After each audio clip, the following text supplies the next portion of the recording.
जय हिंद दोस्तों, स्वागत है आपका हमारा YouTube channel golden classes Rampur में। तो आज इस वीडियो में हम पढ़ने वाले हैं क्लास 10 के मैथ का तीसरा चैप्टर दो चर वाले रैखिक समीकरण युग्म का इम्पोर्टेंट क्वेश्चन। तो चलिए शुरू करते हैं। दो चर वाले रैखिक समीकरण युग्म को हल करने का 4 विधि होता है, जिसमें पहला है ग्राफीय विधि। ग्राफीय विधि हम इससे पहले के वीडियो में पढ़ चुके हैं। तो आज हम पढ़ेंगे प्रतिस्थापन विधि, विलोपन विधि और वज्रगुणन विधि। तो हम एक ही समीकरण युग्म को लेकर के इन तीनों विधि को समझेंगे और इस तीनों विधि में से दो विधि एग्जाम में जरूर आता है। यह क्वेश्चन एग्जाम के लिए बहुत ही इंपॉर्टेंट है। तो सबसे पहले हम प्रतिस्थापन विधि पढ़ते हैं। तो प्रतिस्थापन विधि में सबसे पहले हमें इन दोनों समीकरण को समीकरण 1 और समीकरण 2 के रूप में मान लेना है। ठीक है, तो सबसे पहले इसमें क्या करेंगे कि समीकरण 1 से शुरू करेंगे। तो यहाँ पर लिखेंगे समीकरण 1 से। ठीक है, तो समीकरण 1 में आपको क्या करना है, x या y किसी एक को LHS में रखना है, बाकी सबको RHS में भेज देना है। तो क्या हो जाएगा, ये 2x बराबर 5 माइनस y। अब यहाँ 2 भी बचा हुआ है, इस 2 को भी इधर भेज देंगे तो x बराबर क्या आ जाएगा, 5 माइनस y बटा 2। तब हम क्या करेंगे, यहाँ पर जो हमारा x का जो मान आया है इस जगह पर, इस मान को समीकरण 2 में प्रतिस्थापित करेंगे। ठीक है, आपको याद रखना है कि यदि हम समीकरण 1 से शुरू करेंगे तो इसका मान समीकरण 2 में रखेंगे। यदि हम समीकरण 2 से शुरू करते हैं तो उसका जो मान निकलेगा वो समीकरण 1 में रखेंगे। ठीक है, तो यहाँ पर लिखेंगे x का मान समीकरण 2 में रखने पर। ठीक है, तो क्या करना है कि अभी जो ये x का जो मान है वो हमें समीकरण 2 में x के जगह पर प्रतिस्थापित करेंगे। तो यहाँ पर है 3x, तो क्या लिखना है कि 3x के जगह पर ये x का मान पूरा यहाँ पर स्थापित करेंगे। तो क्या हो जाएगा, ये 5 माइनस y बटा 2 प्लस 2y बराबर 8।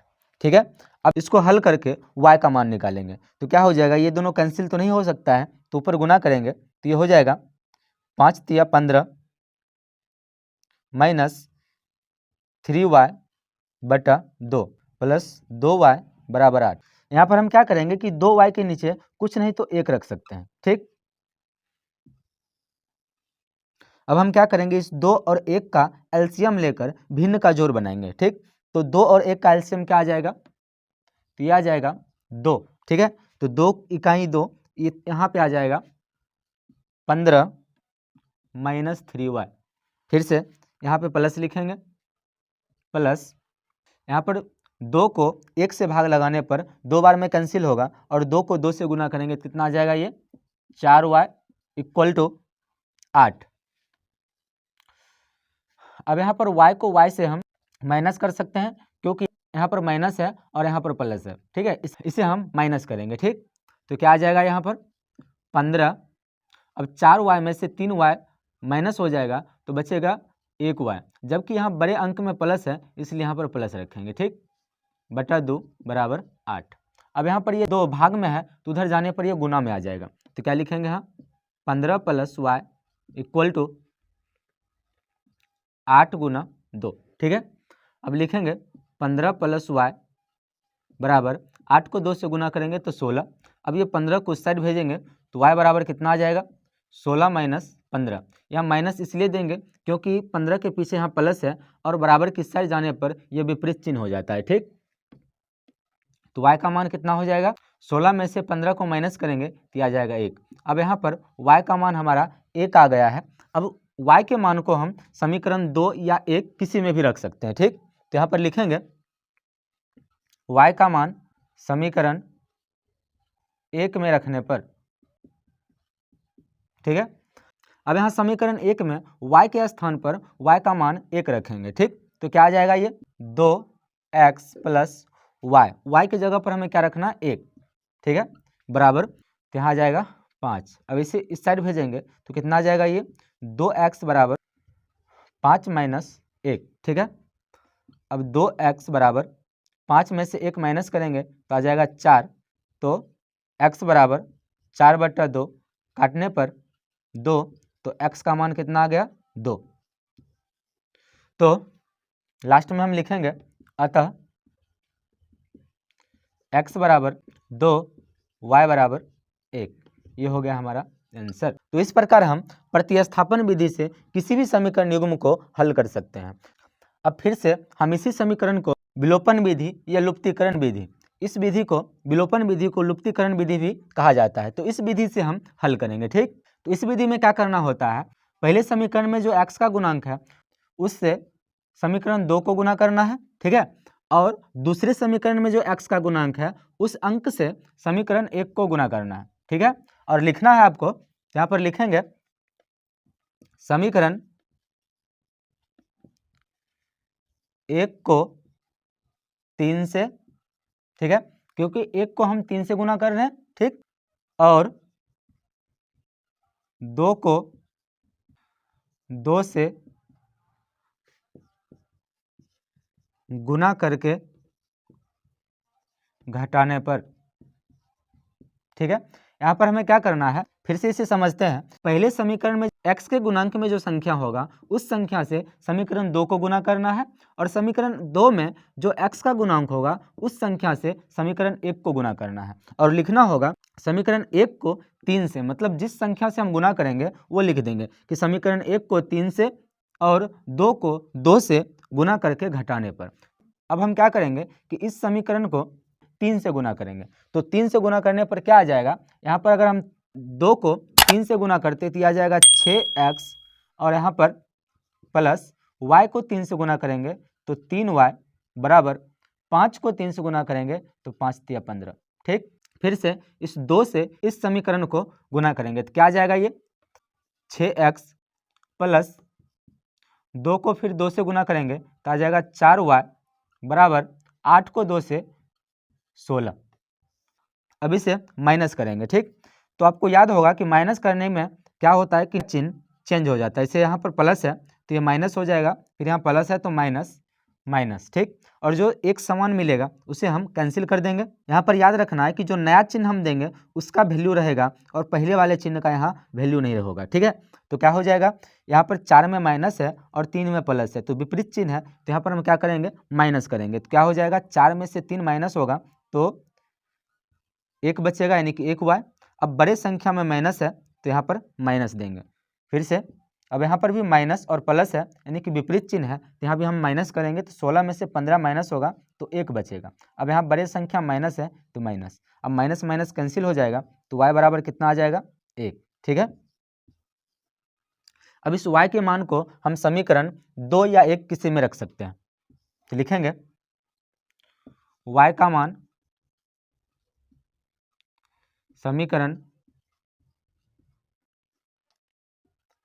1 में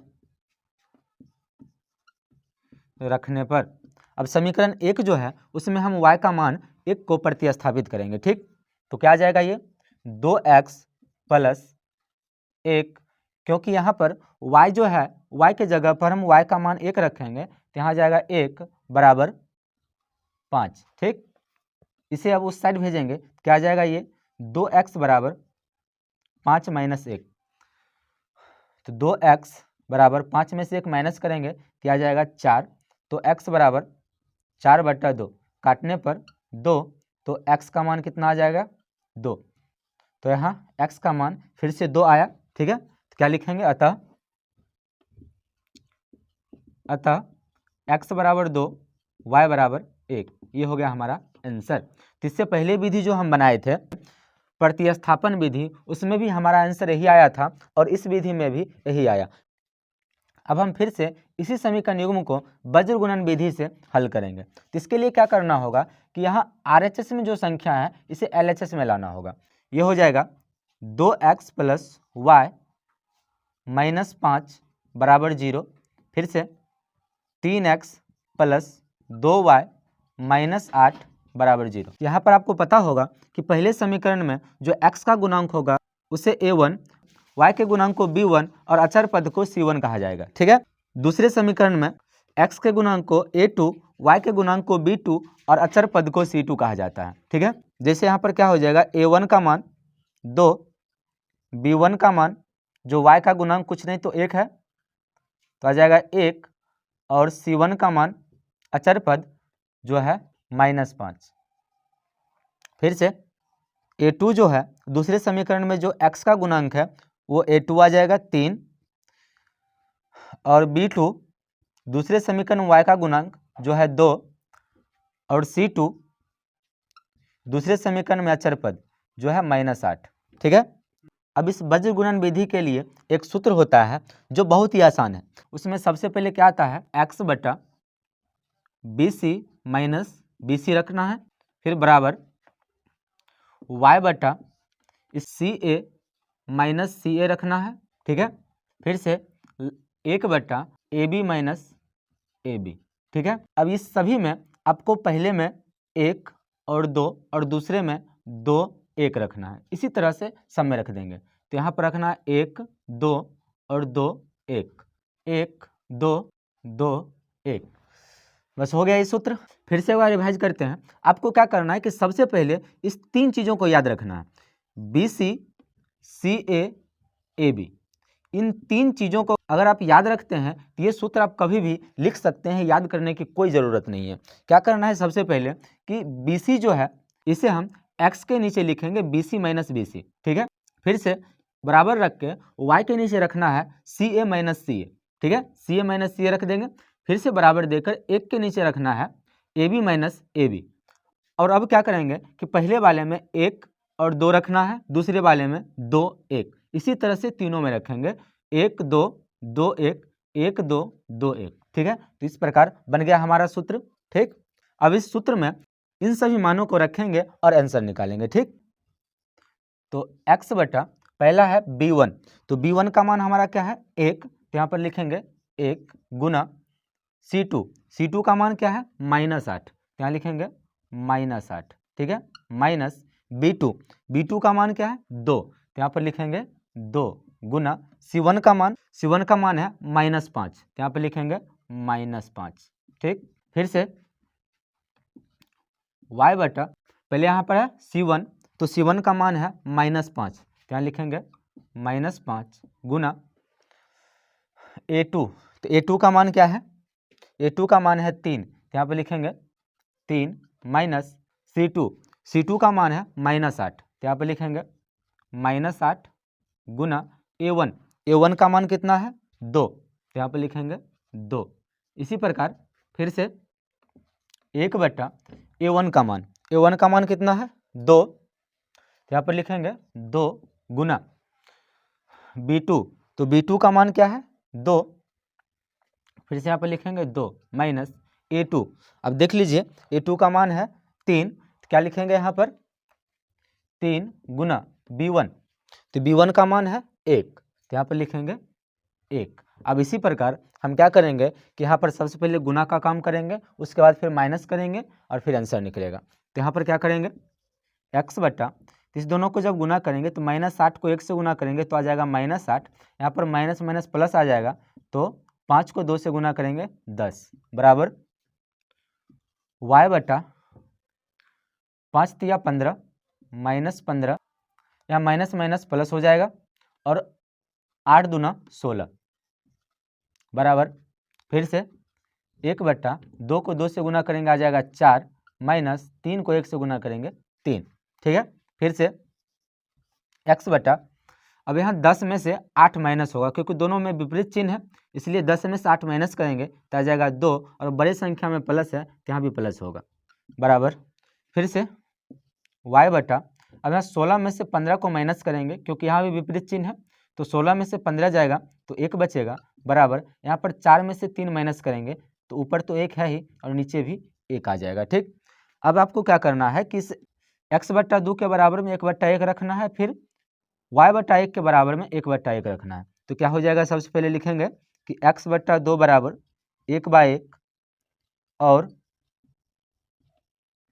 y बटा 1 बराबर 1/1। ठीक है।